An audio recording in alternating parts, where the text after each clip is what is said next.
So welcome to UTOKing with Gregg. I'm here with Dan Fishman, who's a fellow traveler in the world of sort of theoretical and clinical psychology. Dan and I have been collaborating together. He invited me to do a paper for a very powerful journal he puts together on pragmatic case studies. He's a professor at Rutgers, and I think we share a lot in common in relationship to the field. So it's a delight to have an opportunity come in and have you share some ideas with us, Dan. So thanks so much for coming in. Thank you. So, we're both clinicians and you could probably relate to this. But one of the things I like to do is just sort of help the audience get a flavor for where you are and sort of like, so what brings you in today? Less on the sort of clinic side, but more like, hey, can you tell us a little bit about your story and what brings you to what you think is important and what you're trying to do and contribute to the field? So let's just talk a little bit about your story and how you came to be in this position. Well, when I was in college, I majored in philosophy. So I've always had very strong philosophical interests.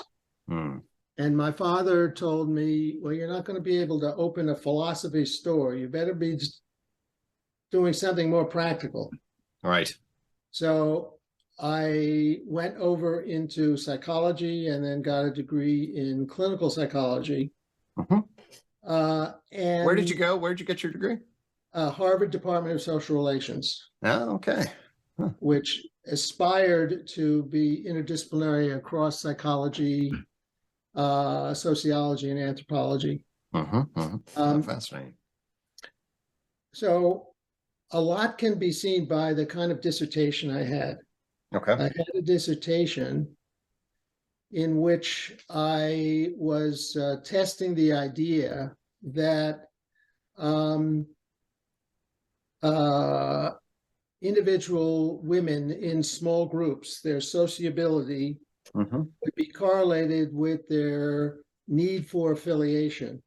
Measured on the TAT. This was the work of David McClellan. Right, sure. And so that represented having to look for some hypothesis that was already established. I couldn't just explore what people were like. And I had to operationalize these variables. I ended up with this was the time when computers were in very large rooms and you just gave the operator a set of cards and you came back the next morning. But what you would get is a correlation matrix. So let's say you had 100 variables across the columns and 100 in the rows, and you saw what everything correlated with everything else. Right. And I sort of worked off that, even though there was a part of me that said that this is not right, but I had no supervision on this. So the fact of just sort of searching for results in a variable-oriented world was something I ended up doing, and I was able to publish in the Journal of Personality and Social Psychology, which was the premier journal at that time. That is, that's impact factor. Right. So what this meant was this represented to me where the field was, what it valued, and it really didn't make sense to me. It felt, first, the fact of just searching for these relationships and having to only deal with quantitative data. The whole focus was on quantitative data, not on the qualitative interest of it. And I then went on to, because I was somewhat turned off by this, my first major job was as director of program evaluation. So program evaluation, this was with community mental health centers, which were just starting at that time. Right. And the idea of program evaluation is that you see whether individual programs are working. You're not looking at general laws. You're looking at, does this program work? It was very pragmatic. And that resonated with me. So I realized that this was something that did make philosophical, intellectual sense to me. Okay. And then I later generalized that to a technological model. This was before I came up with the idea of the label pragmatic. It was a technological paradigm with an emphasis on valuing or judging psychological research based on its pragmatic results, not on whether it confirms a theory. And I work with a colleague, Bill. We're using, sorry to interrupt for a sec, just curious. When, obviously William James, father of American psychology, is tied to pragmatism. We're using pragmatism in any way in that sense, or really just sort of really grounded literally in the pragmatic consequences? Well, it was interesting that when at that time I didn't think of pragmatism, I wasn't using the term. When I finally realized that the tradition I wanted to tap into was pragmatism, and that's because I started to read postmodern literature, and they use the term neo-pragmatic. And I read a lot of Richard Rorty, who made a lot of sense to me, and that's neo-pragmatic. And then I realized I was a philosophy major in college, but everything was about philosophy of science and logical positivism and linguistic philosophy, and nothing. I never even heard the word pragmatism. So interesting. Okay.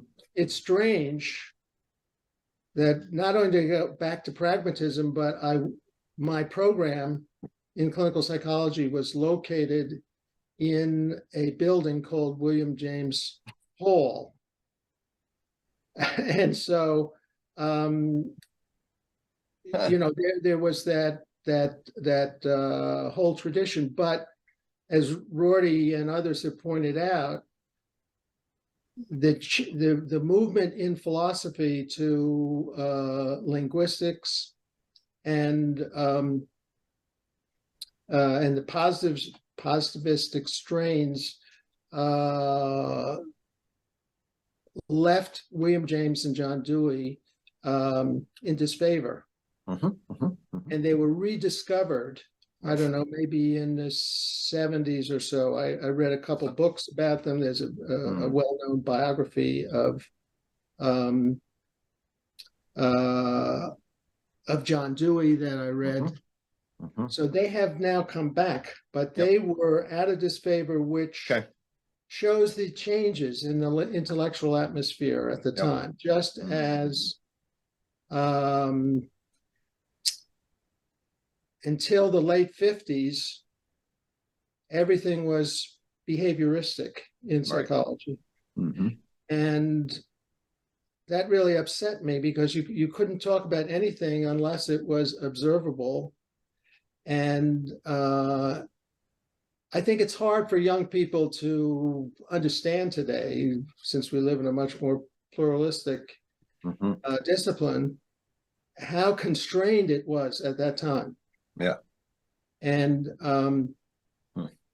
the first major course I had was in learning theory about working with animals. So all of this led really to, I found this all very dissatisfying. And I think at heart, I'm a very pragmatic person. So general theories, correlation matrices, and battles between general theories were very dissatisfying to me. And I kept asking myself, what is of pragmatic value that psychologists do? And in the early 80s, I wrote with my colleague Bill Nair an article in the American Psychologist called Psychology in the 80s, Who Will Buy? Mhm. About the Yeah, I fact remember if psychology is going to be supported by society, we have to do Right. something of value. Yep. So when I've been thinking about how to present this more generally, I think a good place to start is with Newtonian physics. Okay. And in the late 1800s, when organized psychology split off from philosophy, Right. and there's a nice quote from Leahy about this historically. Psychologists glommed onto Newton's model of science because Newton came up with a few general laws that were so powerful. We're still using them today to get to the moon, space travel. And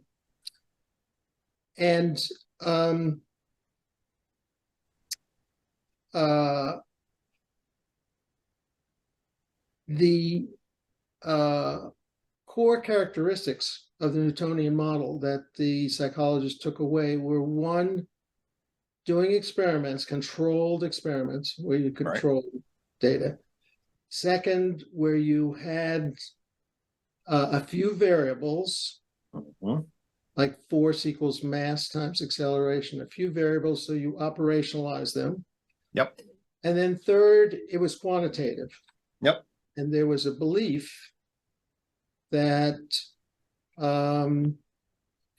there were very general laws in the world and the universe that could be captured by formulas. That was their nature. Yep. And if you think about pragmatically what Newton accomplished, this tremendous variety, if you think of the physical world and how complex it is in all its qualities, and he was able to abstract these general laws. Yep. So this was really very attractive to psychologists. And so those aspects of general laws, quantification, and experimentation, really were at the heart of what I started to think were wrong. Yes. So there are a couple of things that were basically wrong with that. One was that psychologists. Can I just pause you there and jump in for a second? Because the book I just wrote, basically says, elaborates from my vantage point on exactly this point. And it says men's knowledge, modern empirical natural science, which has the Galileo to Newtonian structure, gets institutionalized, and we're trying to jam psychology into that. And we just pull the epistemology of that off of the experimentation, the observation, the measurement, which basically is why, by the way, we're going to pull behavior as a concept and experimentation on observable, quantifiable structures. And essentially, so we see the success there, and then we're going to jam whatever it is that psychology then is, that, and ultimately we're going to become defined by the methodological process rather than the ontology of human persons in conversation. Exactly. So anyway, I totally support what you're saying there. I like to say sort of we have, on the one hand, we have the Newtonian ontology and epistemology of measurement, and then we have also Kant coming along and say, well, actually everything's in the category of mind, and we get this sort of like really bizarre category of mind philosophy stuff coupled to a Newtonian ontology, and then a complete absence of actually anything synthetic that actually makes sense of us hanging out on UTOKing with Gregg. Right. And so anyway, makes some pragmatic sense, because ultimately,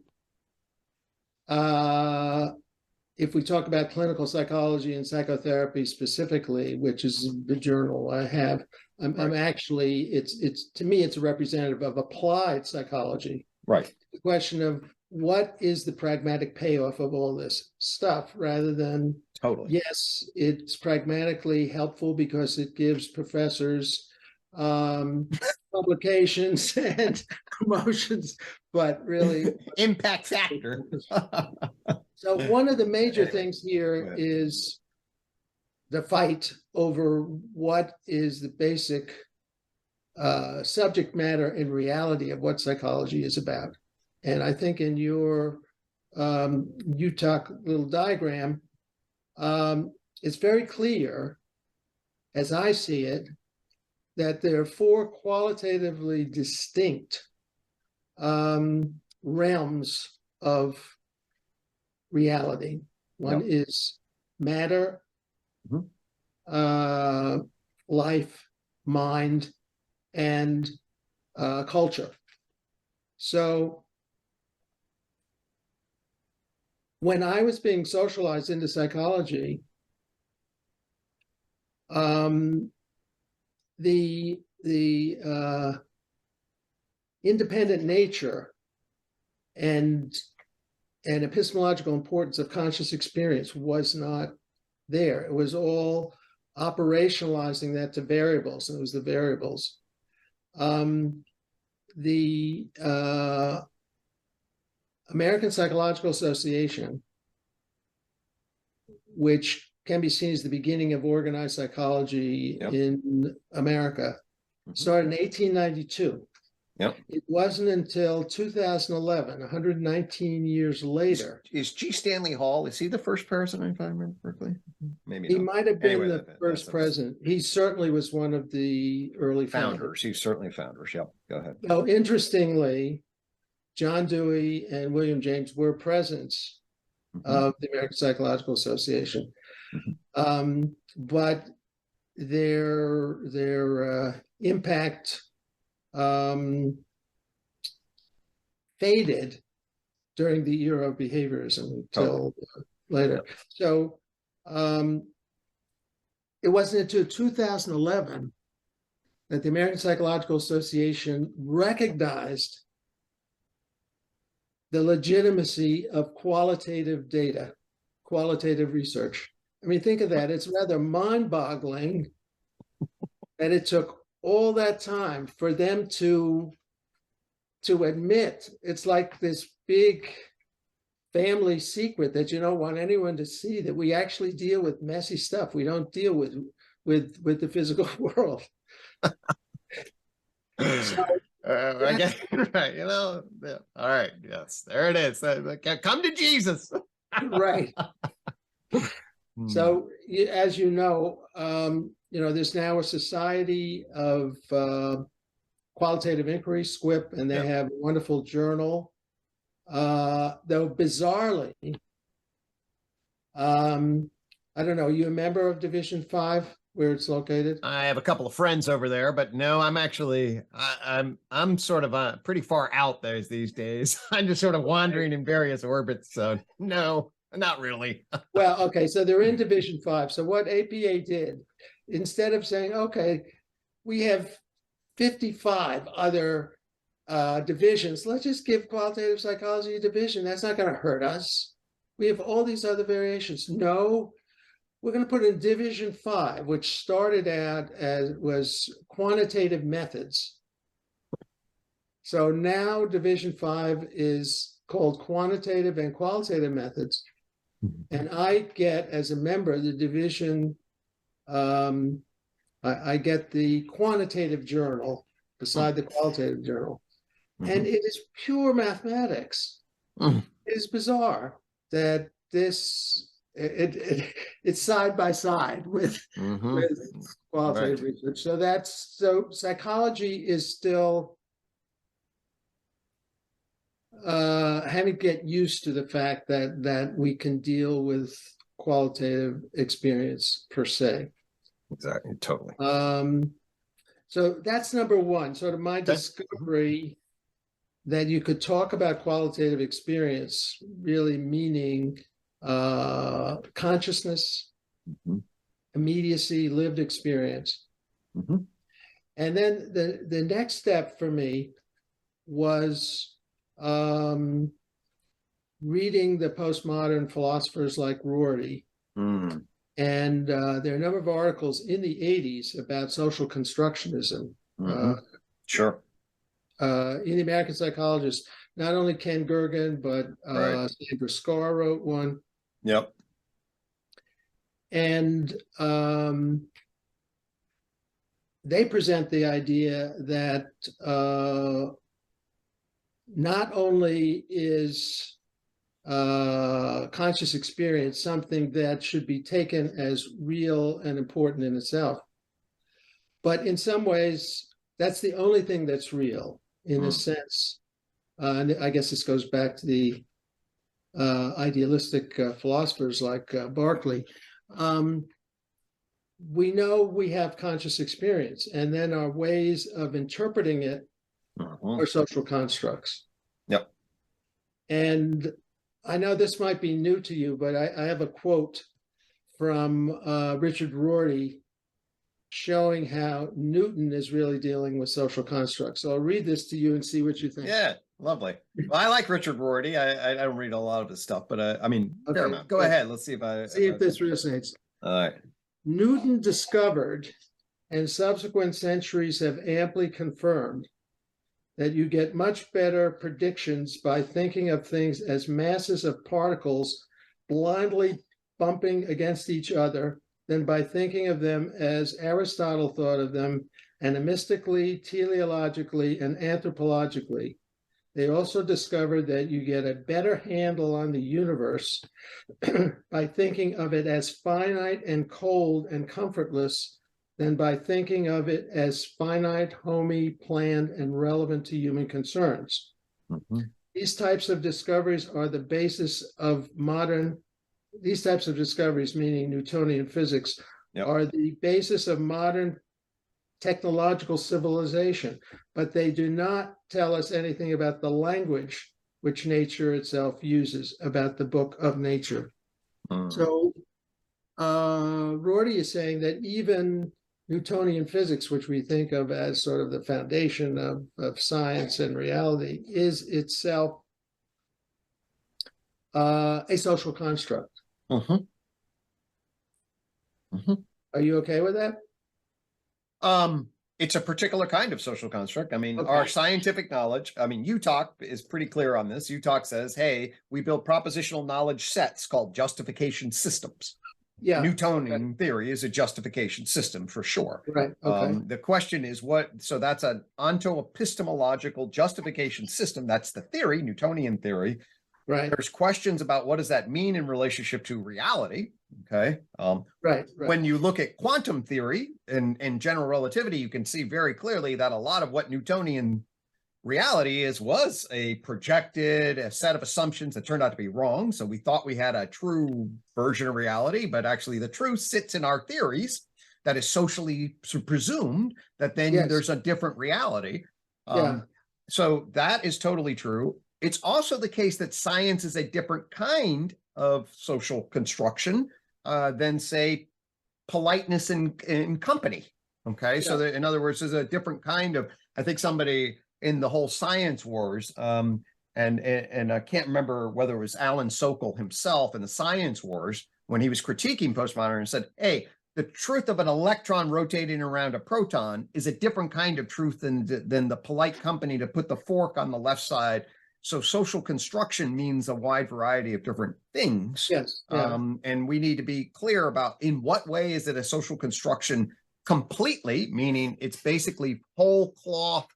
We get together, create a pragmatic reality so we can get through the world, versus some sort of connection or gripping function to some other kind of reality. And UTOK gives different ways of framing it, but absolutely all of our if you and I are talking about the way the world is, we are in a socially constructed system of justification, which is different than the way the world is.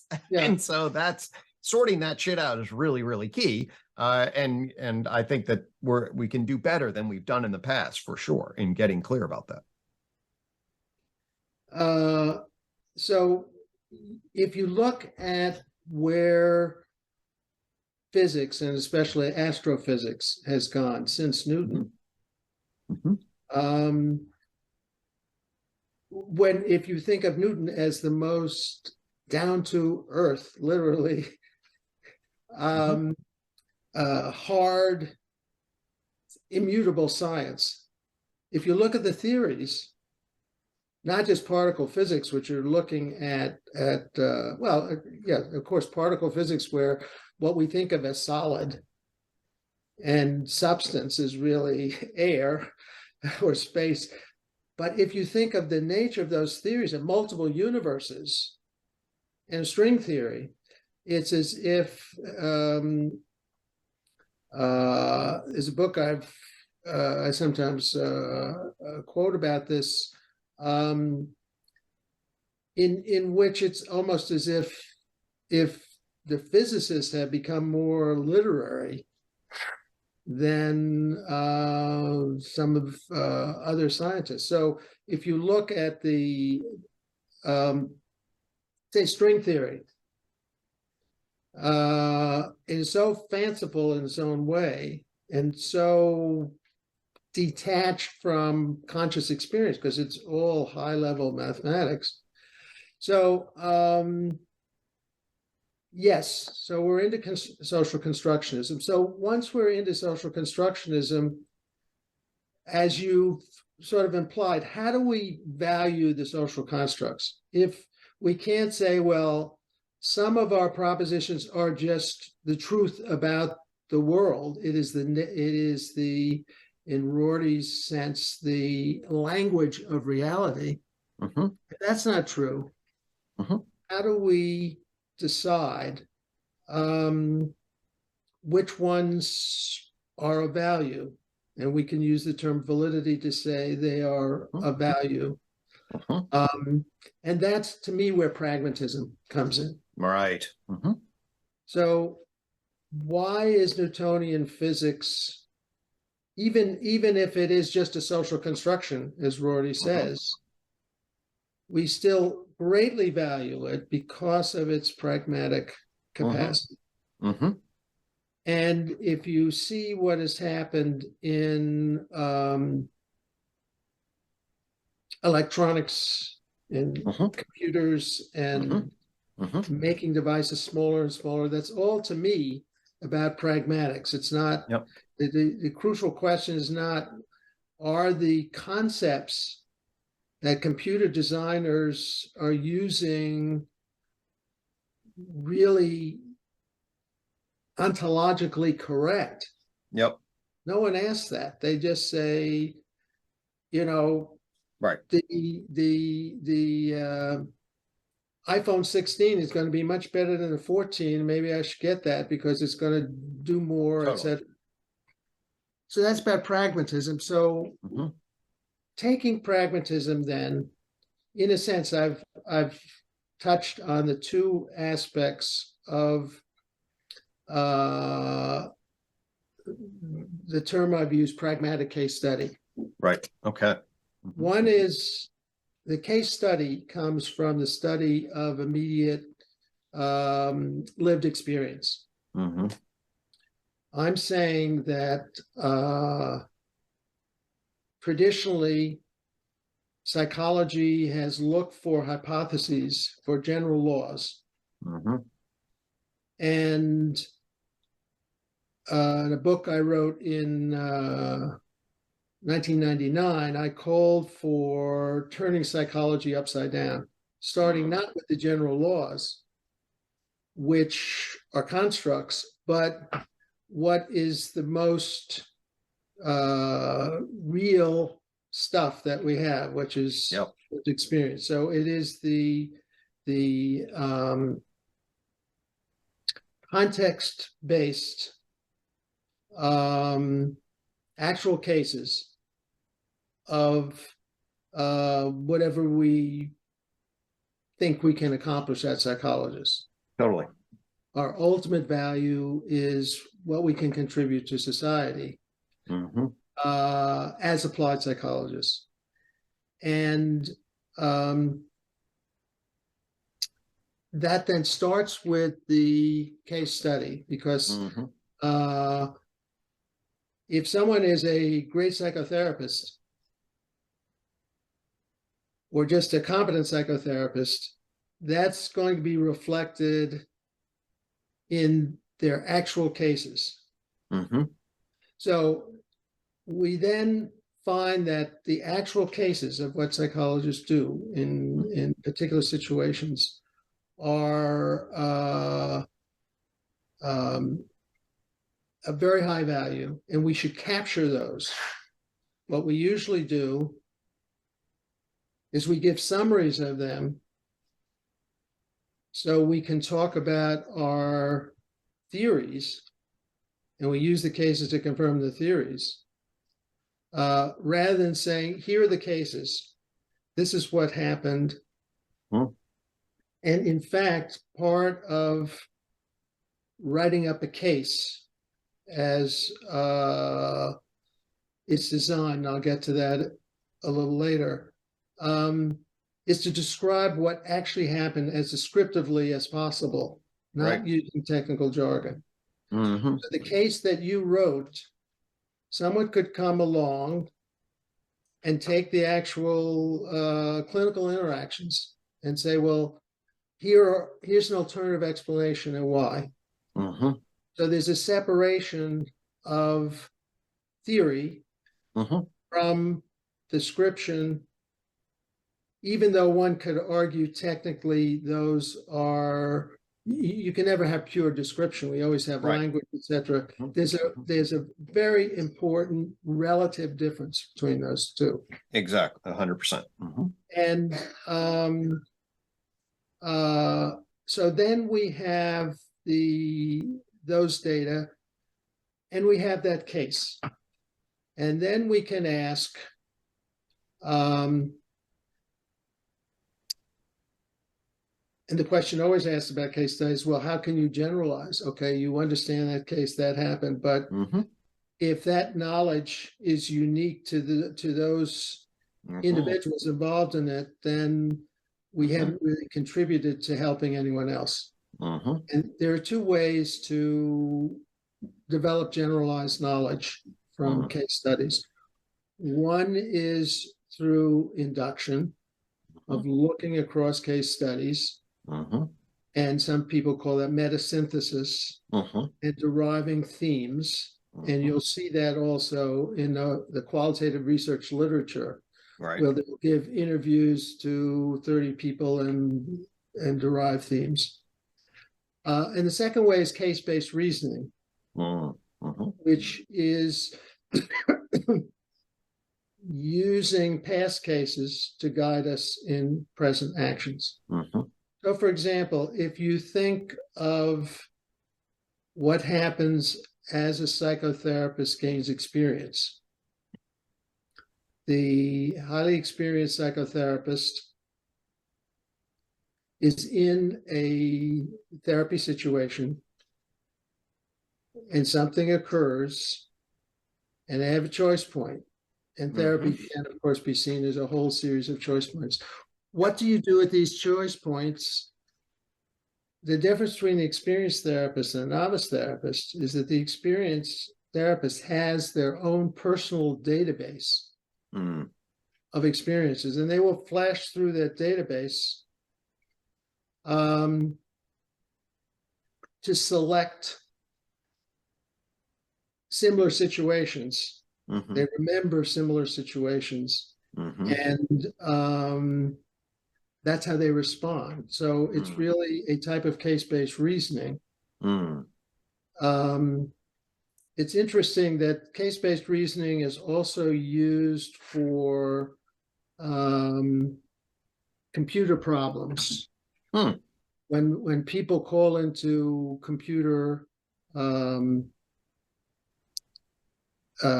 consultation services and they'll say, I have this problem. One way to do it is to put in that problem and to look at all the other situations where the problem occurred and then to hone in.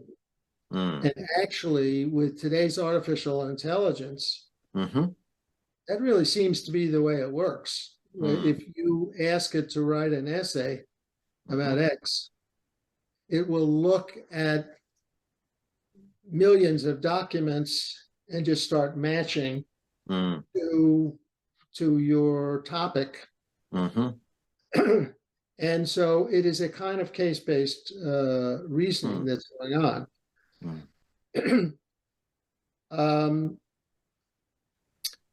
So that's the second kind of knowledge. So I think it's what becomes important then is to develop large databases of case studies. That's why I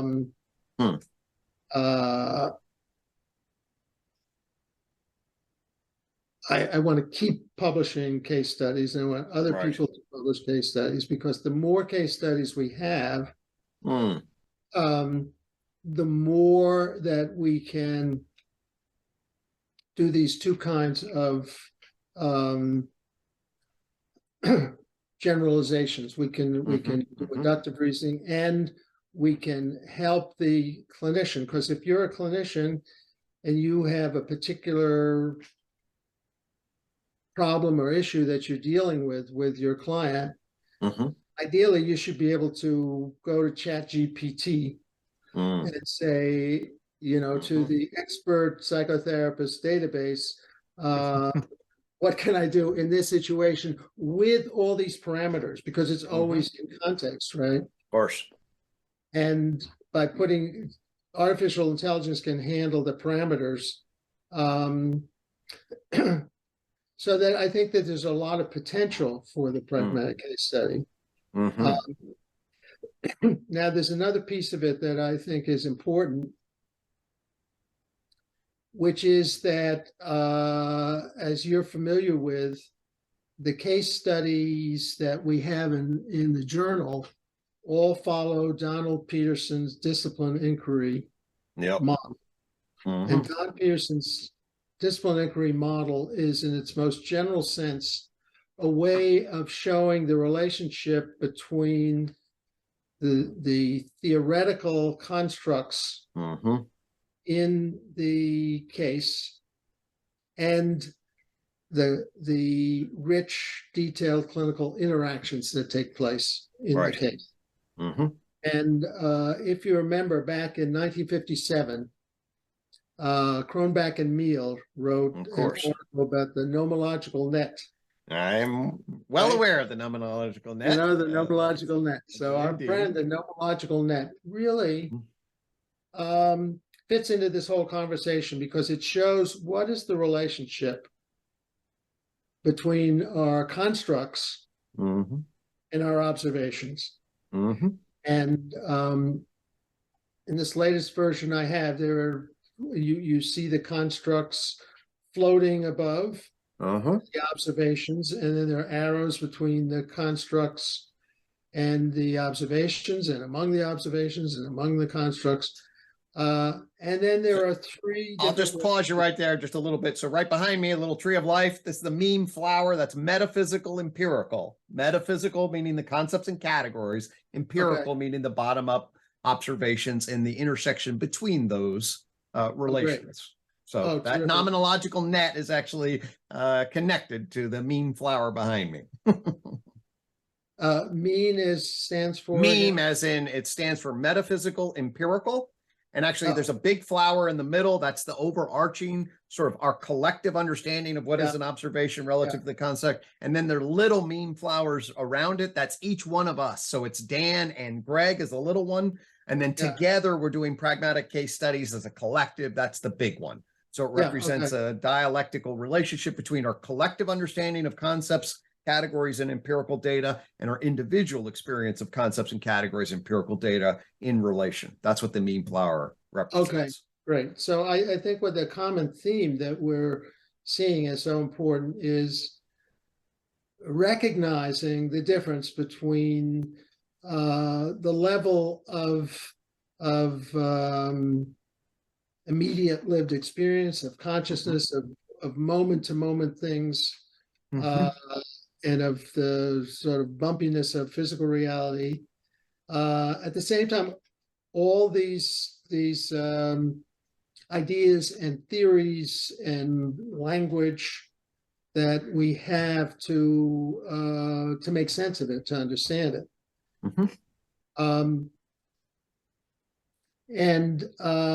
So Don Peterson's equivalent of the nomological net is the diagram I might have sent to you, and it really creates the categories that I took and and placed in your the case study that you wrote up. So you start out with a guiding conception because the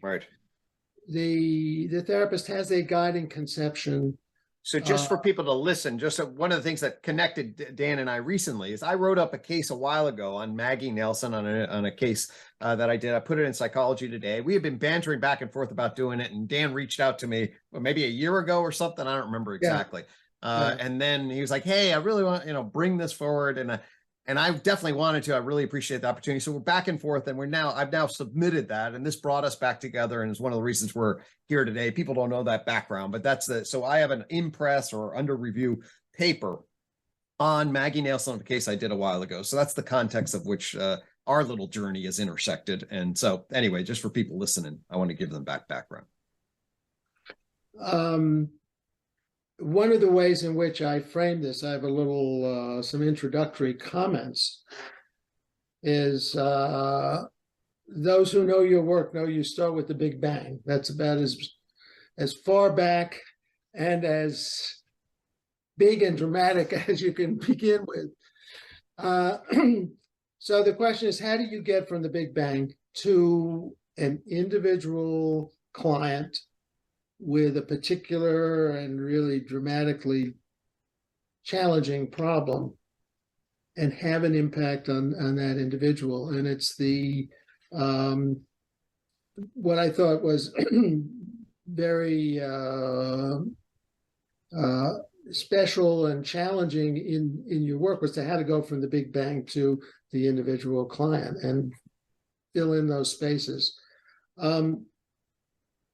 So in Peterson's model, you start out with a guiding conception, some general theory that you bring. And because that theory can come from different traditions, the cases in the journal are multi-theoretical. Yep. Some are cognitive behavioral, some are psychoanalytic, some are mixtures of those, some are integrative, experiential. That's the guiding conception. And you bring that guiding conception then to a detailed assessment of the individual. So you want to know who the individual is and what are their problems in descriptive language. Yep. Then you come up with a case formulation, and the case formulation is really a mini version of the guiding conception as it applies to the assessment data. So you really have a little theory of the person in that case formulation, and particularly a theory of the problems that brought the person into the therapy. Yep. From that formulation, and in the context of your guiding conception, you then develop a treatment plan, which is how you expect to treat this person, and how the guiding conception gives you a rationale for that, again, in the context of what the person actually brought in as they're presenting problems. And now we're at the point of the course of therapy. The course of therapy is what actually happened. Yep. If you were there and you were observing, what would that data all look like? Now, instead of just taking the person to all the videotapes, we have the therapist typically write up the case, but the case is generally in a kind of blow by blow. We want to know what happened moment to moment, with an emphasis on the actual transactions in common language, not in technical jargon. If the therapist wants to comment during the therapy, that goes in brackets or parentheses. You know, this is what my thinking was here. This is what I was concerned about. This is how it relates back to formulation. Sometimes therapists like to do that. That's fine. As long as the the levels of analysis are clear and separated. Historically, case studies were favored by psychoanalytic therapists. And if you look at those case studies, and there's actually an article about this by Stan Messer in the Pragmatic Journal, they mix up the theory and the observation so that they will interpret the observation as they're making the observation, and therefore there's no way of telling what is interpretation and what is more descriptive. And in fact, to me, one of the best ways to judge the effectiveness of the course of therapy section is whether a commentator can make an alternative interpretation. So when we publish, as Gregg knows, we have the target case study. We then have 2 or 3 commentaries in response to the commentaries. So in, for example, the case study that was just published. Right, one just came out, right? I think I saw a notice. It just came out, right. Accelerated Experiential Dynamic Psychotherapy. Oh, is that by Diana Fosher or somebody else? No, it's by a student who combined that. Okay. It was an integrative student who combined it with the concept of exposure and showed that what is happening in AEDP is that the client is being exposed to a new kind of interpersonal relationship, an interpersonal relationship that was previously threatening, but because the therapist in ADP is able to reach out and establish such a strong bond, they're able to expose the client to new sorts of situations, new sorts of situations. So it's sort of a mixture of that, transference relationship from dynamic to the experiential aspect that Diana Fosher emphasizes to a behavioral concept. Because this student started as a behaviorally oriented clinician, took a course in short-term dynamic therapy, learned ADP, had an integrative supervisor, also taught the course, Karen Skeen. And then one of the commentators, Lauren Lipner, analyzed the data from a rupture and healing point of view, therapeutic rupture. Nice. Plus also applied Goldfried's principles of change to what was happening.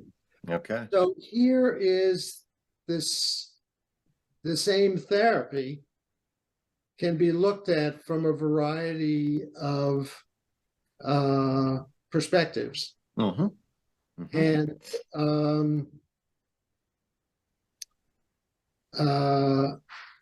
sort of a side point, I've been listening to Marv Goldfried and Alan Francis.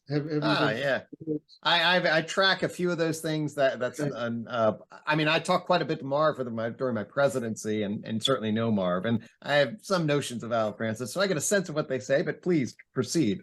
Okay, and I saw your UTOKing with Marv and Paul. Yeah, I did do that. Absolutely. So they have a terrific one on schools of therapy. And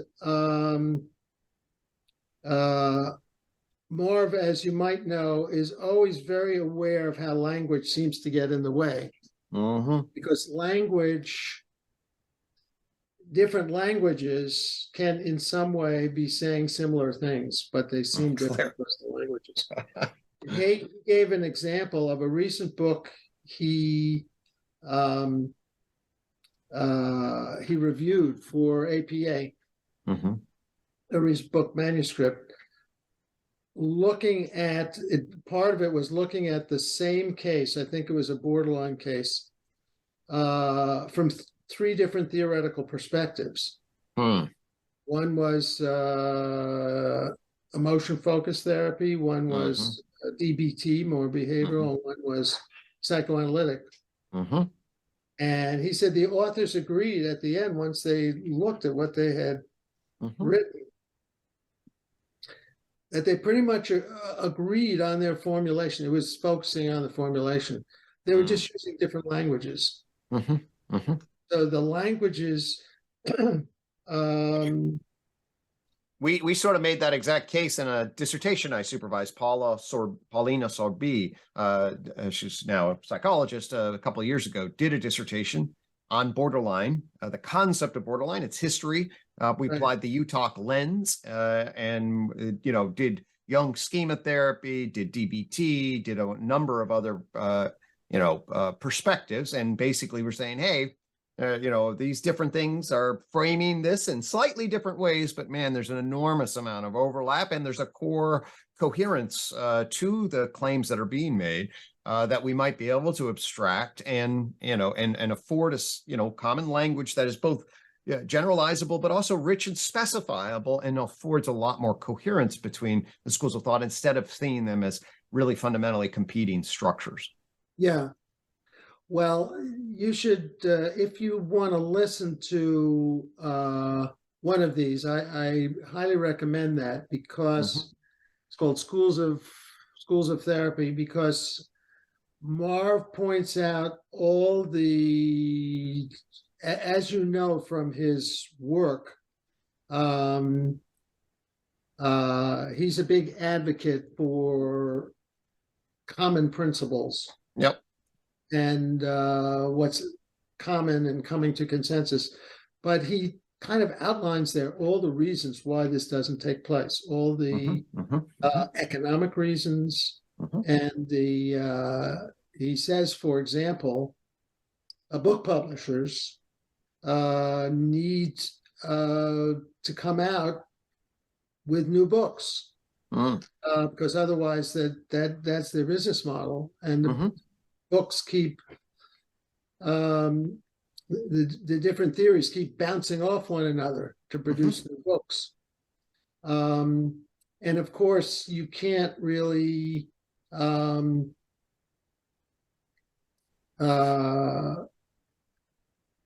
as an academic progress unless you come up with new ideas. You can't publish ideas unless they're new and in fact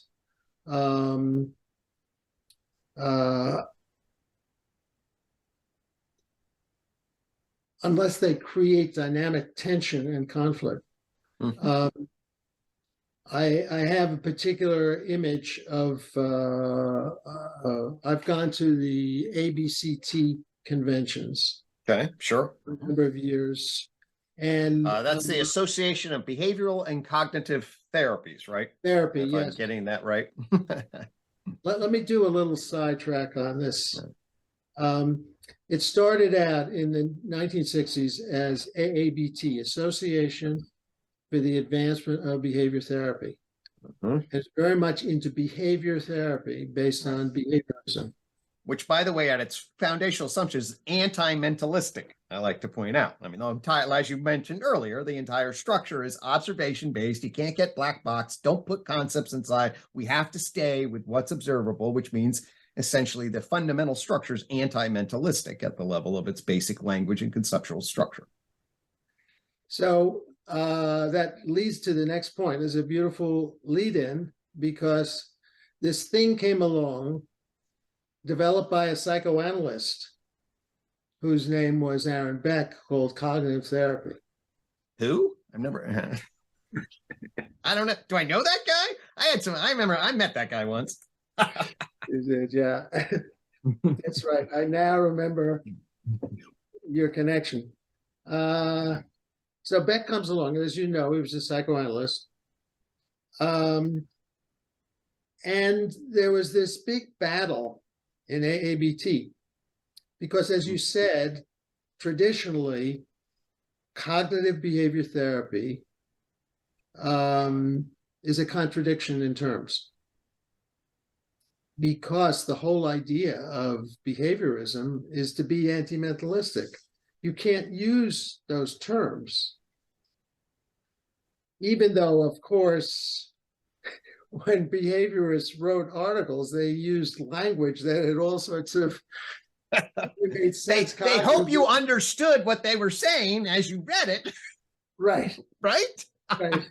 Whatever. Well, what is understand? Do I observe understanding?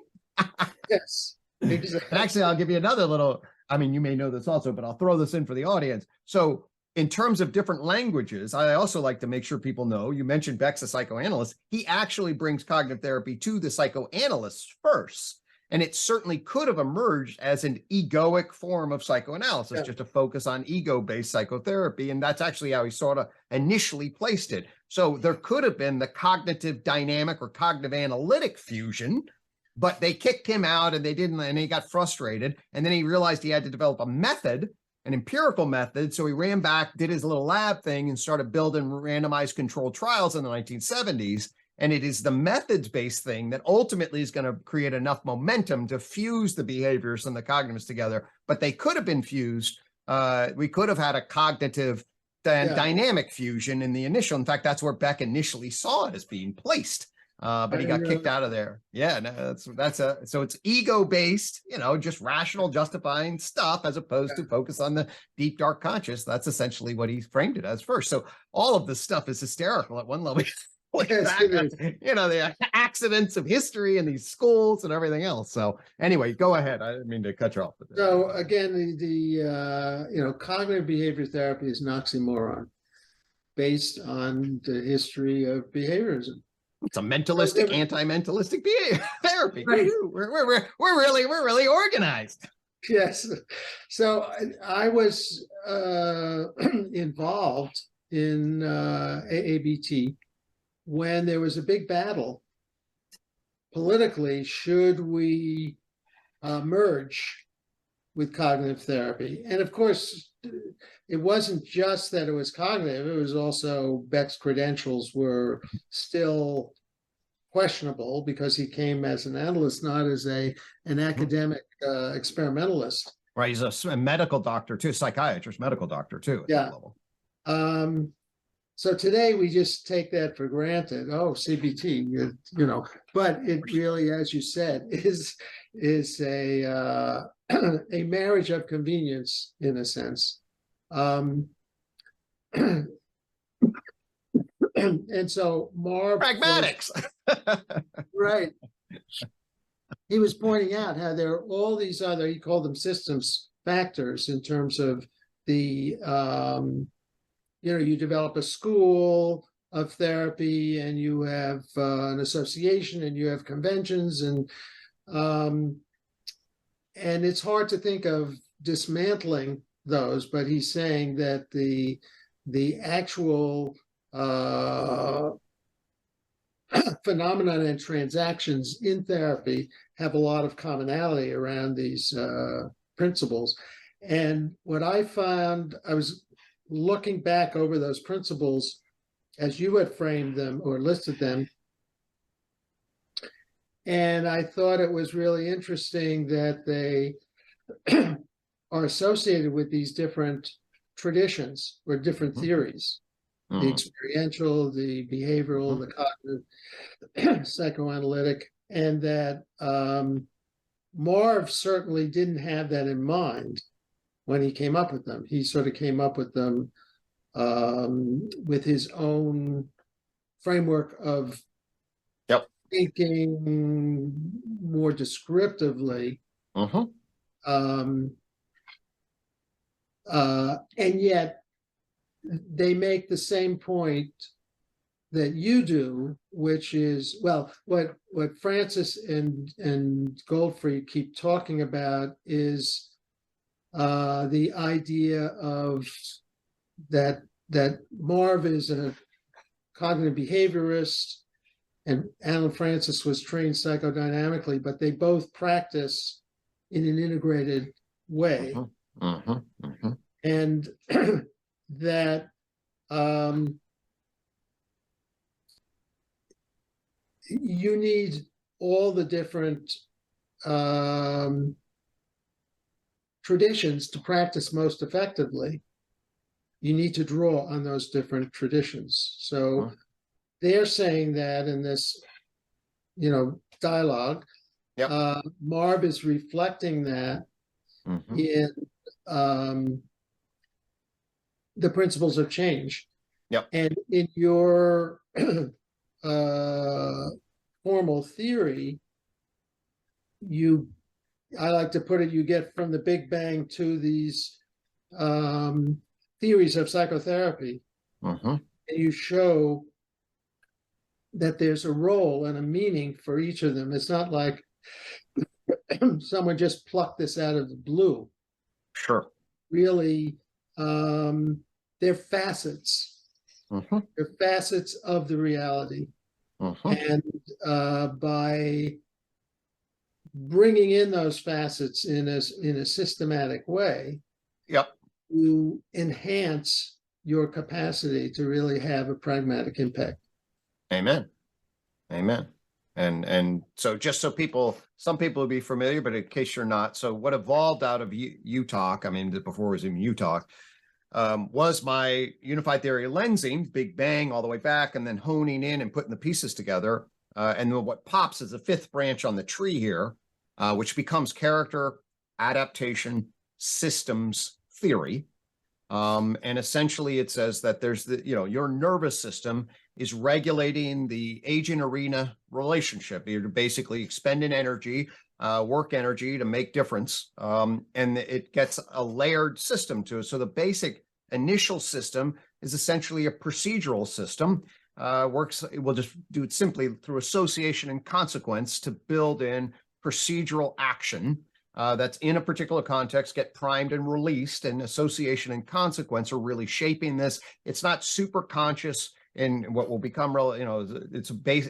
And so this becomes your habit system, the basic habit system. And anyone can see this in terms of you do, when you're first trying to tie your shoe, it's a nightmare. And then your system learns how to stimulus chain stuff together. And then after a while, you just release that pattern, you tie your shoe, you're not thinking about it at all. It's a base pattern, a set of associations on a schedule kind of reinforcement. And we can really see, you look at the power of habit. Dunhig is a good example. He gives a good frame for that. Then you can move up and you have an online consciousness system, the center of what I would call mind 2, which is online perceiving. I'm seeing you. I have drives in relation. I have then emotions, energized responses in this sort of global experience.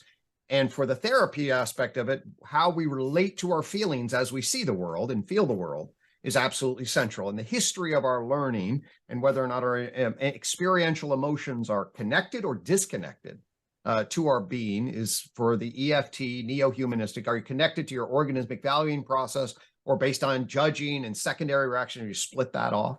And so that's the experiential system. And then you move up into your primate system and you care about your attachments. Dan, do you like me? Dan, do we feel secure together? What's our power, love, and freedom? And did my dad like me? You're bald. My dad is bald. I see you a little, hey, what does that mean? Where are the internal working models? Of course, modern psychodynamic theory centers the emotional system in the attachment theory. Paul Wachtel is very clear about that. And then I like to jump to the top. What are we doing this whole time? What's the transcript of our little conversation here? Well, those are all justifications, propositional networks, and we're legitimizing schools of thought and what's the right way of thinking, how do we make meaning and value, and how do I understand and interpret what you're doing in a propositional way? Well, that person side of us also has to navigate all these other primate sides. And then finally, hey, the defensive system is trying to keep equilibrium. And then if you have those 5 systems, the behaviors for tracking habits and the most base, that's why they did all the animal behavioral stuff.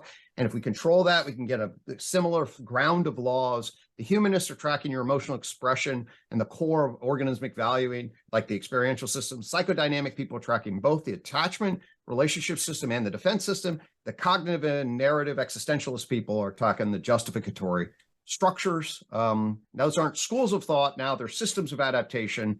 And now you go like medicine doesn't have schools of thought. The GI people aren't a school of thought relative to your circulatory system. They're just GI people because the that's the way to describe that organismic system of adaptation. the UTOK says, we can transcend the schools if we were to talk systems of adaptation. And we could see the four major schools of behaviorism: experiential, humanistic, psychodynamic, and cognitive in those five systems of adaptation.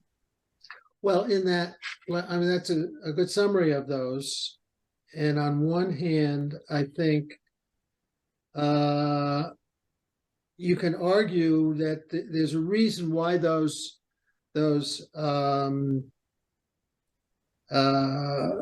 four major theories in therapy have emerged, which is because that's part of the clinical reality. That's another thing that Francis and Goldfried say is, if you do enough of this clinical work, these things just, and you're open enough, you're just hit by these things. So what you're saying is that there's a reason why each of these theories had some traction, because they were hitting one particular facet of it. Right. And I would say the nature of the adaptation sets up actually different kinds of strategies in many ways. And if you didn't have the whole map right away, it's actually really easy to see why the psychodynamic relational dimension merges one way, the behavioral emerges another way. So there are different aspects of these which will pull in different ways, especially if you don't have sort of a holistic map and to start with, which obviously we didn't. But this grants certain kinds of legitimacy. It enables us to see. And in fact, as I did in my presidency, as you know, my presidency when I was as a CEPI president last year, is the common core was the theme. And that was essentially me and Marv Goldfried and Jeffrey Smith and a few other people saying, yes, there is a common core. Marv's principles, the common factors, the structures at the epicenter of the maladaptive problems and the kinds of processes therapeutic reverse those. We all agreed on that.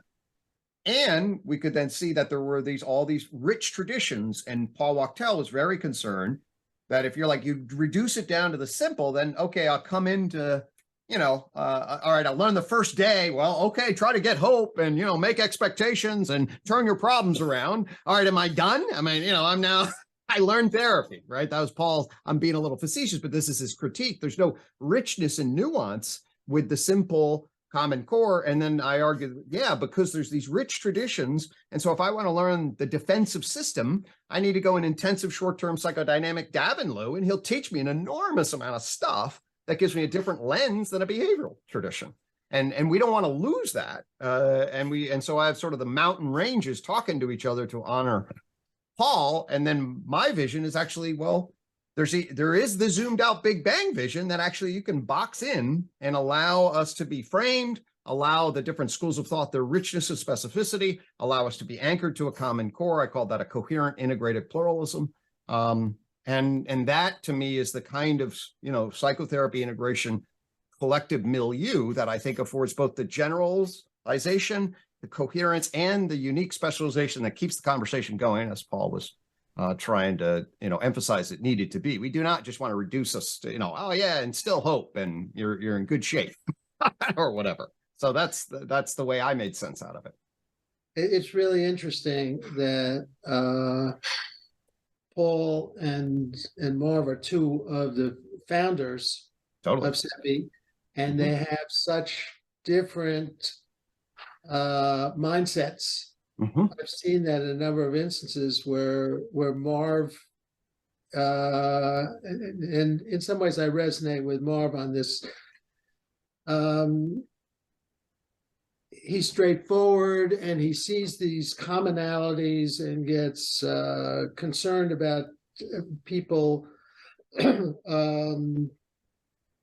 seeing complexity where it seemed pretty straightforward. And Paul is always aware of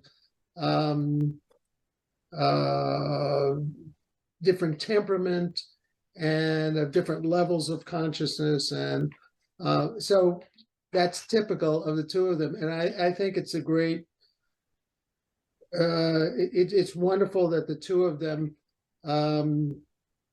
play such an important role in CEPI, because that dialogue is a very important one to have. Exactly.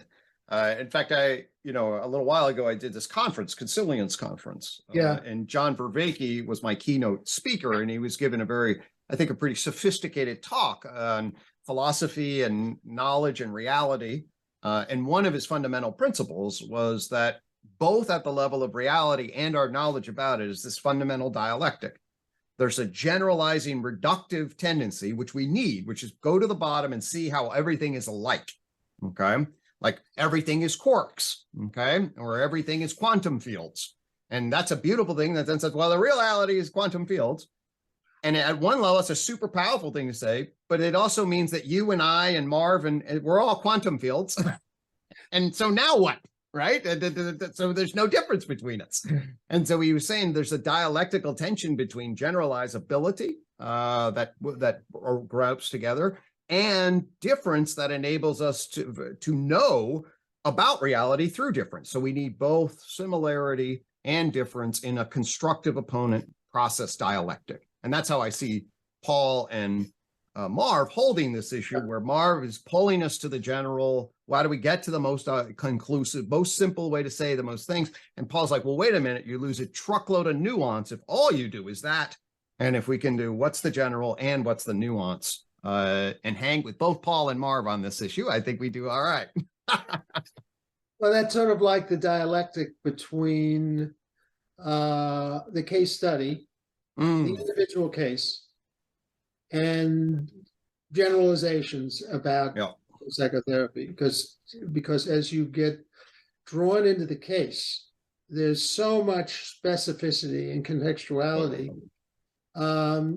You can sort of, whenever you try to generalize, you can put on your Paul Wachtel hat and say, oh, that's doing violation to this, that, and the other thing. Totally. And Marv says, well, through my glasses, I see this. Right. These are the commonalities. Totally. Oh, this is just someone's language for doing this. So I think there's that dialectic. And as you imply, it's very important to not lose sight of the dialectic and to have that sort of going in the background. Absolutely. Absolutely. And what I discovered, in terms of where my journey took me, similar to yours, I think, in some ways. So I'm learning behavioral science methodology and framing. And obviously you have to operationalize and then generalize, and then you have to see quantitative relation.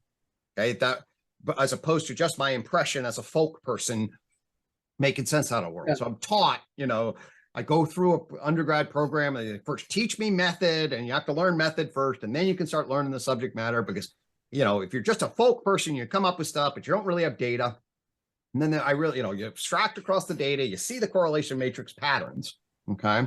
And I bought that model, right? That was the way it would work. And then you get into the actual clinic room.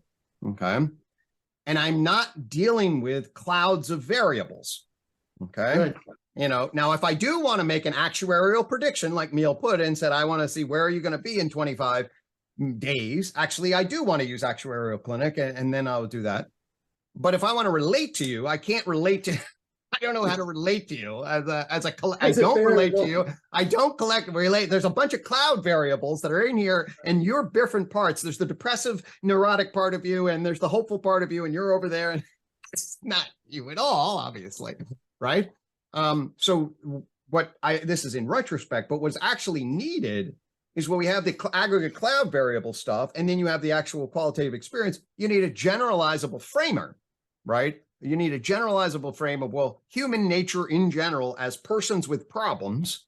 This is the basic set, of variables, and that's what was missing. And then and with the Big Bang zoom back, I was like, oh, you're an organism. Okay, so I have that cluster, and you're an actual animal, a specific kind of animal. You're a primate, and you have investment structures. That's what as we sit here together, your entire system's engaged in work effort. As you nod, right? As you scratch you're investing as a behavioral investing being. You and I have influence dynamics. I mean, we relate to each other. Are you tense over here? Or connected over here? We're doing that.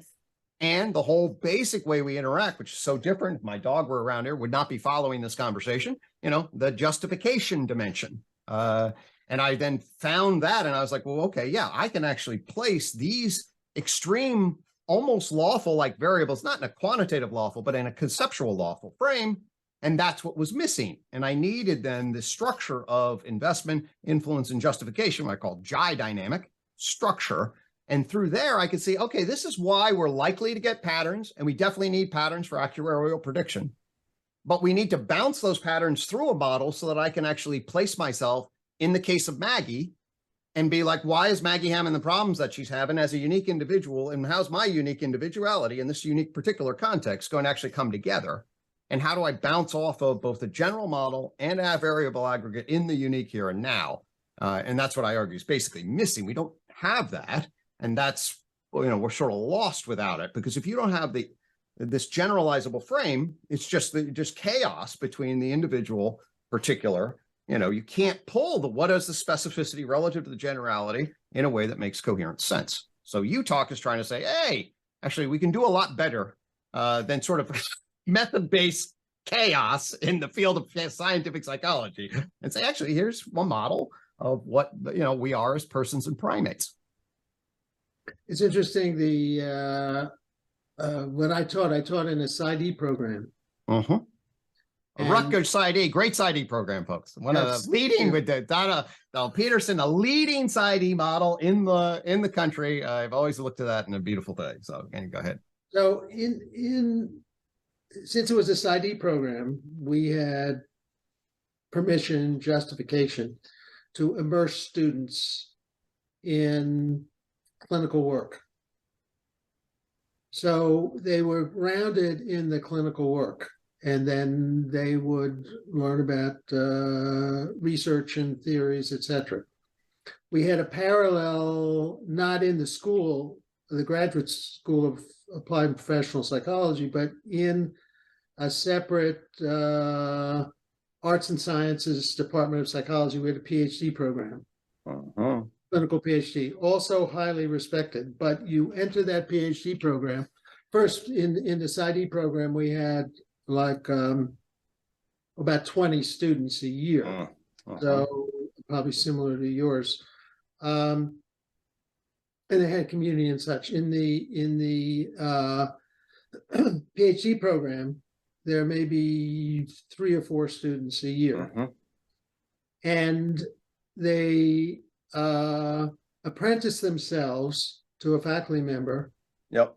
And from day one, the message is, when you leave here to get an academic job, you have to have this list of publications. That's so right. You start figuring out how you can have publications using, as you said, the variable cloud. What's going to get me published, and relatively little clinical experience, relatively clinical immersion, because the whole focus is on this other, getting these publications, and it's hard to publish. It is. As I know very well, in qualitative journals and in case study journals, and it's hard to get an impact factor in case study journals. So clinicians in PhD programs, and this was what I had very little clinical experience. My clinical experience was completely detached from my academic experience. And it's putting those two together, as you said. It's how do you bridge those? I want to mention something else you said in the context of schools of therapy notion, and that's comparing the arena of psychotherapy with medical practice and medical specialties. So if you are a GI specialist, gastrointestinal, you're going to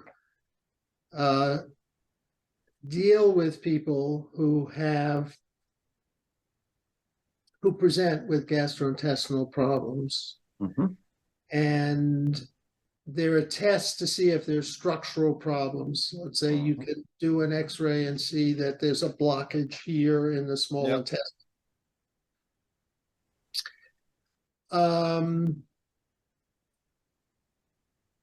What would, in your view, in UTOK's view, what would be, how would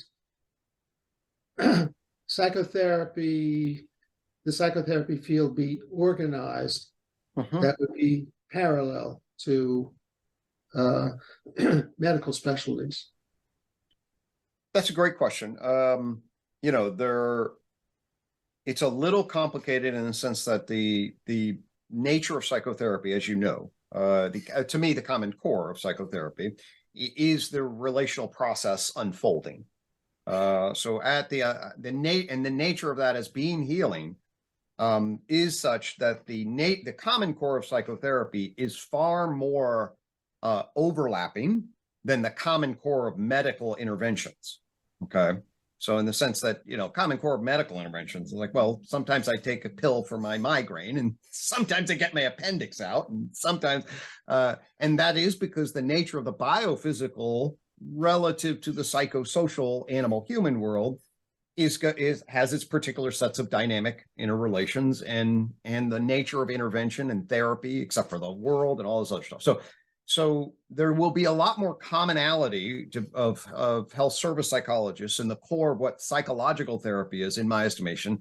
It's a much bigger common core and therefore also less direct specialization. So clearly there'll be some immediate specialization or differentiation. For example, in the program I teach, we want to differentiate child, school, family therapists from adolescent into individual adult therapists and couples. So I do adolescent and adult, and the nature of the kinds of relational problems are very different than a 5-year-old. Okay, so if a 5-year-old, you want to do parents in the context of a school setting, in the context of multiplicity, gain insight into the justificatory nature of a 5-year-old, okay, is not really where you're going to leverage. However, a 25-year-old, I enter through the system of justification and operate there. So that's an example of where the differentiation would be.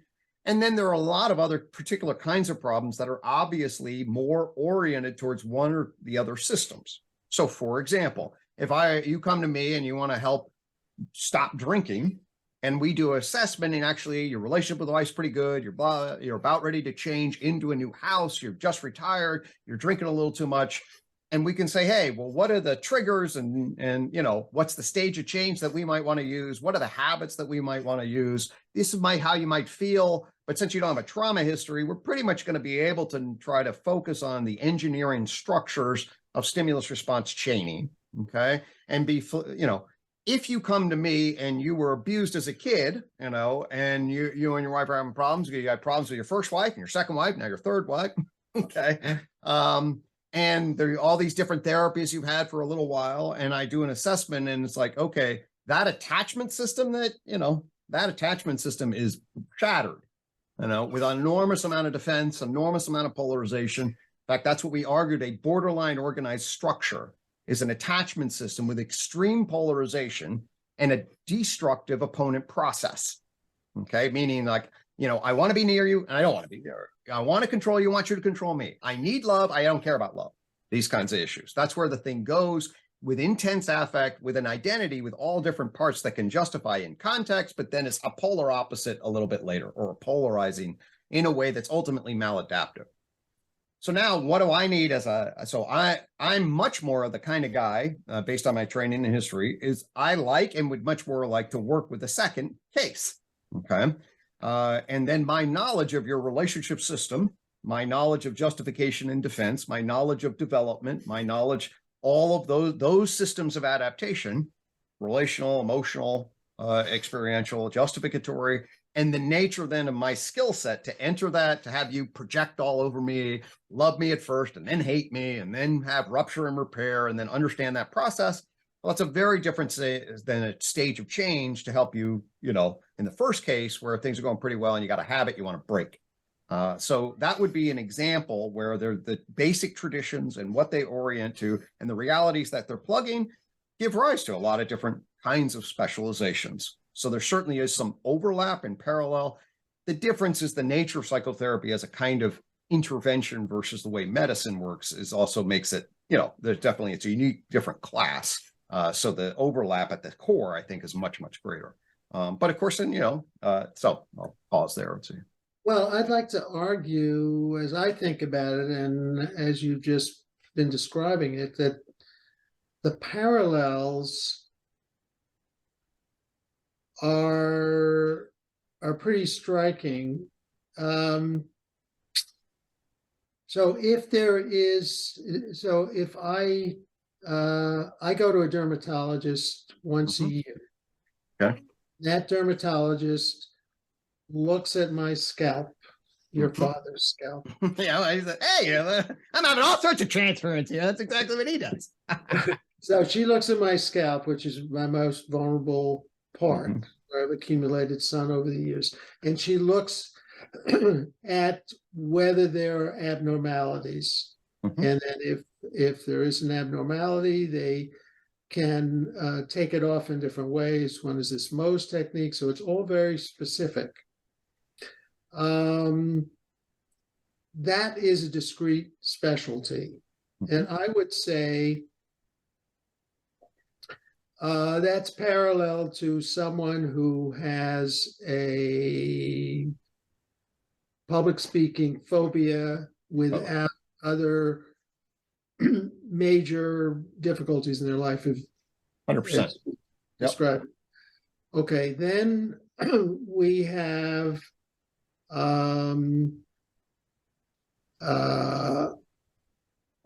someone who comes in with chronic pain. And you can do, let's say they have back pain. You can do an x-ray. And you say, oh, here's structural problems. But then someone had the brilliant idea, well, let's do x-rays of people who don't have back pain. And what they found is that there were structural problems there also. So it's not just the structural problems. And I know through friends and such, with back pain, there's medication, there's shots, there's hypnotherapy, there's acupuncture, there's alternative medicine. You can't go to, when I go to that dermatologist, she just takes out the, if it is not a major problem that needs an operation, she just takes out the liquid nitrogen and burns it away. Okay. Nothing could be simpler or more straightforward. I won't say simpler. But the issue with the pain is, okay, you have all these different ways to deal with the pain. And then, of course, some of the ways you deal with them have these side effects. So you take this medication that helps with the pain, but it leads to liver problems or you become addicted. And so someone who was a chronic pain specialist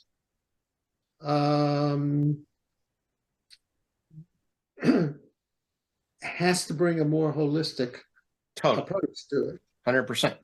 Yeah. So, and indeed, yeah. So let's see, where are we with the parallel now?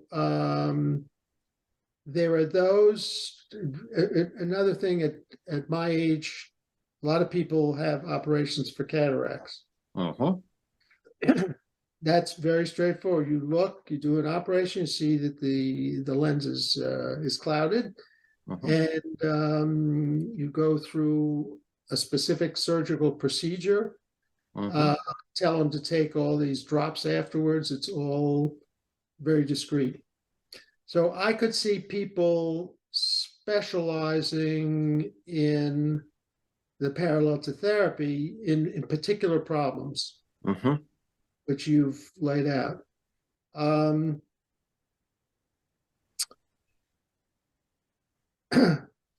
But in some ways, when you get to the more, let's say the borderline, partly the way that you outlined it.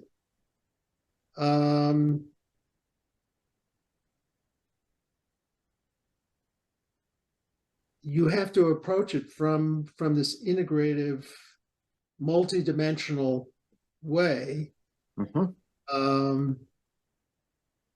Would you propose that there could be one way to train people for treating borderline problems? I would propose this. My proposal, we should probably move towards seeing it. I'll give this, and then if there are anything final that you want to say as we begin to wrap up, so we can great conversation, Yeah. we can Okay. begin to move towards the close here. So, my take is that we should have the common, what I call the common core. So there's a way to and you can basically start with a skilled and relatively rich, but articulation of your capacity to enter what Mark Goldfried is talking about, okay, at the level of psychotherapy. And I believe, like I said, the nature of psychotherapy is it's a much more general, open, principle and process-based kind of intervention than at least when we compare it to medicine. So the great psychotherapy debate by Walpole, right, and others, okay? Yeah. And basically, so now if we're going to do the contrast with medicine, which I'm a big believer in also. So the main point I wanted to make is that psychological therapy shouldn't be primarily organized by schools of thought. It should be organized by human psychological science. Okay. And human psychological science can now, at least from a UTOK perspective, be organized to give us a model of the human minded animal structure that gives us the domains of it and clarifies it similar to the different systems that the human biology gives for the various elements. And thus, medicine is grounded in human biology rather than schools of thought based on the different systems. Okay. So at that level, that's a parallel I want to draw and say, hey, psychological therapy can be grounded in human psychological science.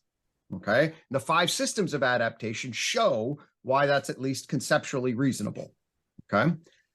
However, I'm also quick to say that doesn't mean I do want to do a strong analogy with the way in which medicine operates as a particular kind of intervention relative to psychotherapy, at least in the sense that if I read Bruce Walpole's argument about the great psychotherapy debate and I look at how I operate in the world, okay, I believe that principles and processes of psychosocial relating are at the fundamental core of what's generally known to be therapeutic about psychotherapy. Meaning, and once you take that out, okay, I think that's a general factor, like Frank talked about in Persuasion and Healing, across all healing professionals. Even your dermatologist, if your dermatologist was cruel and mean, you may not go back, and therefore your impact would not be great. She's got to be sort of kind and sensitive at some level. So there's minimal levels of health, but her demeanor and everything isn't the same as with a borderline psychotherapy kind of therapy. The nature and richness of the healing environment is very different. And psychotherapy, then the argument is there's some big skill in a psychosocial healing environment process that's at the core for me of psychological therapy. Okay. What I would then argue is that we should delineate what that is. Like, here's a common core, and this becomes the bona fide control of psychotherapy in general. So there's a generic, and indeed, I built ComMO. So I want to respect you. I want to show that I can speak your language. I care about you. You and I can develop good therapeutic flow. We could talk about entrenched maladaptive patterns that you have, neurotic loops, and I want to be curious, accepting, loving, compassionate, and motivated toward valued states of being. Okay, that's basically it. And then my skill in jazzing with you when we talk. That's what I would call the common core of psychotherapy. Okay. Now, then the question would be, do you get specialized? The issue would be to run psychotherapy the way I would do it in a real evidence base would be everybody gets the common core. And then you build therapies. If you're a real expert on borderline, you build therapies that do better than the common core. As you know, we don't have standardized control. You can weightless control, super annoying people with loud music talking to you control. Any number of things can be a control. What I'm arguing is that there should be a good control. And then I do believe, like, for example, I would guess a really well done family systems and interdisciplinary approach to anorexia, which is a very complicated condition. Okay, I bet you get good specialized knowledge there, and you do better than the Common Core COMMO with a family system based treatment for anorexia. Okay, and I think and there would be certain things you would do with borderline personality that would be better, in relation.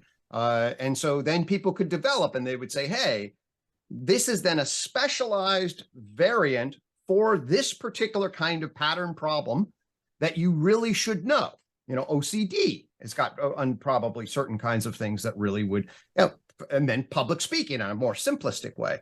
So to me, what the issue would be is psychotherapy has a much more broader generalized common core than medicine. Medicine, hey, be a good bedside manner, be kind. This is actually, let me talk to you, let me understand you, let me show empathy, let me pull this out, let me have a basic understanding of maladaptive. That's actually much broader than it is.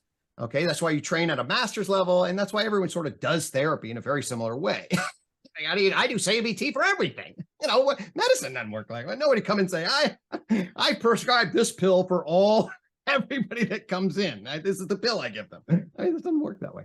But there would be then, through the Common Core, differentiation, I think, and then we could actually build cumulative systems that have real evidence bases, because you're not playing the control theory game anymore, but you know what the standardized control is. And if you beat the Common Core, then that's a real evidence base. And I certainly think there'd be many patterns of problems that would beat the Common Core. And then we'd have develop specialized evidence-based systems of approach to psychotherapy that would be matching the intervention after taking out the general. Actually, there are some benchmarks that can be used, and some people have done that with in the case studies. They've said, well, here is this OCD case study that I did, and this was this person I have in mind is Paul Clement, who developed his own system of change scores, so that he could compare his change scores with the change scores in RCTs. Nice. Okay, good. And actually, Jacqueline Persons has also done that with depression, where she has taken her private practice cases, say 25 cases, and used the same measures. Yep, nice. Used in the RCTs. Right, that's a good example of exactly. RCTs do serve that function. One of the complexities, as I think about it, and I do think this is a very productive kind of conversation to think about the parallel between medicine and psychotherapy. In medicine, you have a physical object that occupies space. And so you can take one of these that has stopped functioning, and you can have medical students cut it open, and you'll see the heart in pretty much the same place. It's not so straightforward with the mind. And so some of the parallel with medicine, when you say, well, why can't psychology be like medicine? They're just brighter, more successful, more effective. It's a different thing. And some people have said, oh, yes, the solution will be the brain, and we'll reduce psychology to the brain, and then we'll have something physical. And we've already said those are two different levels of that's right. reality. And so that is one of the problems. But on the other hand, just even though it's a physical system, the body is so complex, and it interacts like long COVID, what the hell? Oh, God, right. COVID. Right. So I think that part of the challenges we have in psychotherapy are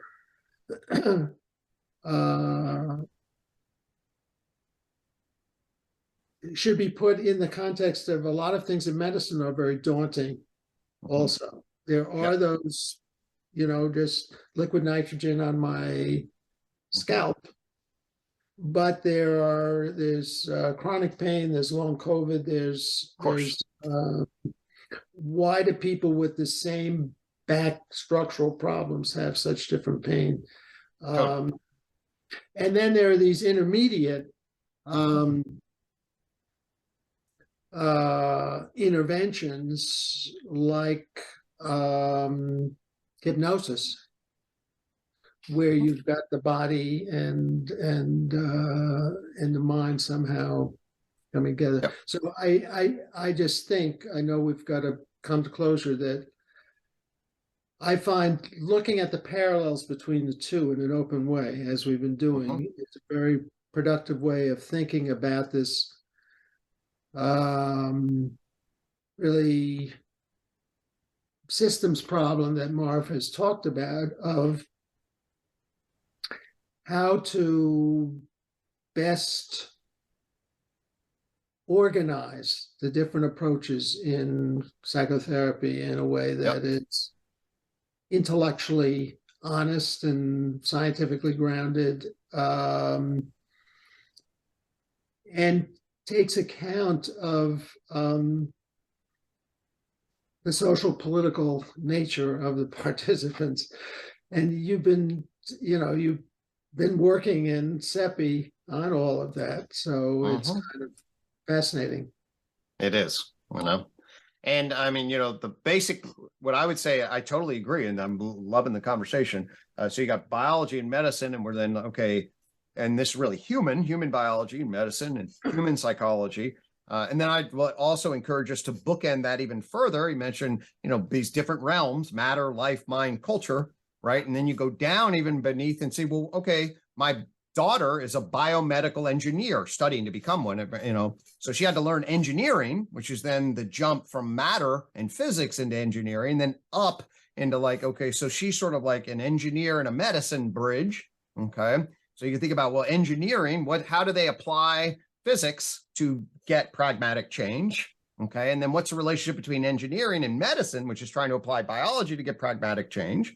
And then you have psychotherapy that's trying to do that. And then social work, what are you doing up here, right? At the level of, and so then you can then see if you do this level of correlation. So there's us in psychotherapy, and there's, let's bring in medicine. Let's bring in engineering. Let's bring in social work above.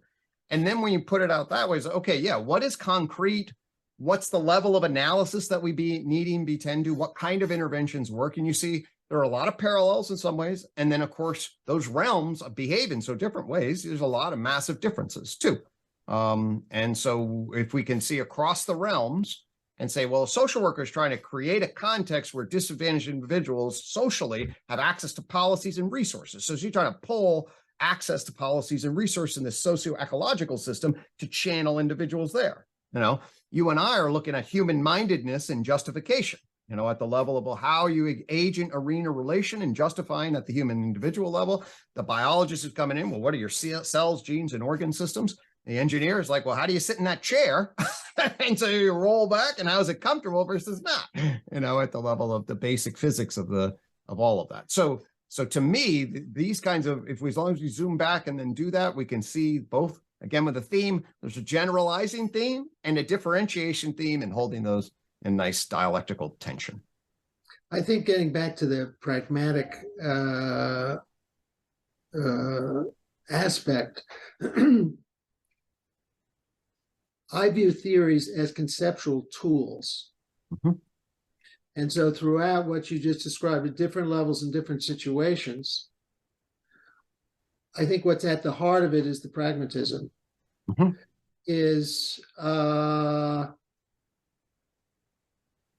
Can you bring those theories, those tools, to help a particular kind of problem in a particular situation?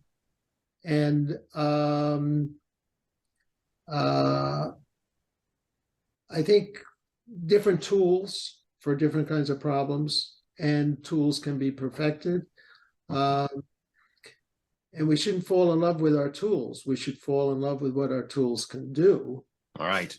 The value of the tools is really in what the problems they can solve and the goals that they can accomplish.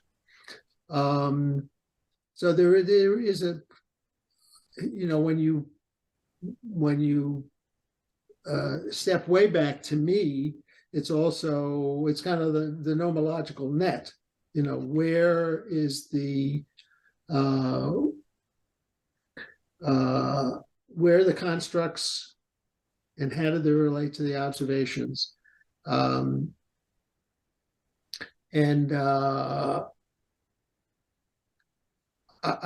think you've done a terrific job, really, with trying to make sense of all this, because it really is quite challenging. And I remember, I think you were interviewing for a job at Rutgers, and you had just finished the postdoc with That's right. And it's sort of fascinating what your experience was, because here was this strange situation with a psychoanalyst who became an experimental researcher, and was manipulating this experimental research so he could publish and do violence to the phenomenon. And starting out as a psychoanalyst who had no commitment to that, and then you're sort of going behind the scenes to make the data look the way it did, knowing that it was the Wizard of Oz, really. So it's kind of fascinating to see how that was all embodied in that experience that you had. Totally. It made me very suspicious of the commitment to methods, and how commitments to methods create pragmatic goals like get publication and advance brand name psychotherapy, which then trap us in a maladaptive pragmatic way, right? Which we need to be very aware of. And that is part of where my commitment, it was happened before I got to Beck, but it just showed me we need to find a path, right? And this would be Mark Goldfried kind of thing. We need to find a path out of gurus. We need to find a path out of schools. We need to find a path out of methodological fundamentalism. We need to be clear about what we're doing in the here and now. We need to be clear about what the impact is on community, on society, and think pragmatically about how we can be good ancestors rather than just get good impact factors so that we get good jobs. Yes. Yeah. And that to me is what, so. All right. Well, let me just make a final comment then, because that's a good lead in. I think that, in a sense, our common core is the individual case. And the actual transactions of that individual case, because it all comes down to clients and therapists interacting, and whether the results of that are valuable according to certain criteria, such as whether the client feels that they've been helped.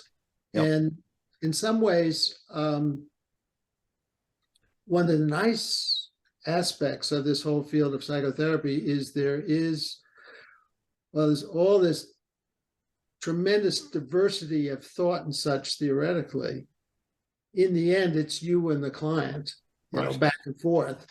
And what's happening. So that's why I really have a passion for the case study, because it kind of captures the reality. You can have all the totally. That is the pragmatic ground that brings us all together. The ground, the pragmatic ground that gets us all together. Good.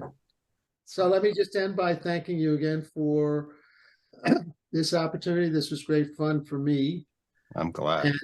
And for your contribution to the journal, because you took the challenge of showing how you can put these two things together, all these constructs that are floating in the air in the nomological net, and tie them down to this individual woman who was suicidal really had major difficulties. Yeah. Well, thank you for sharing that with the community, and thank you for sharing with me. It was it's a good opportunity for me to get clear. We're fellow travelers, I think, in a very similar way across the arc of this discipline and the pragmatic work we do and the theoretical and philosophical work. So it's really been a joy, and I appreciate you coming along and sharing your wisdom with us. It's been great. Okay, thanks so much. Absolutely.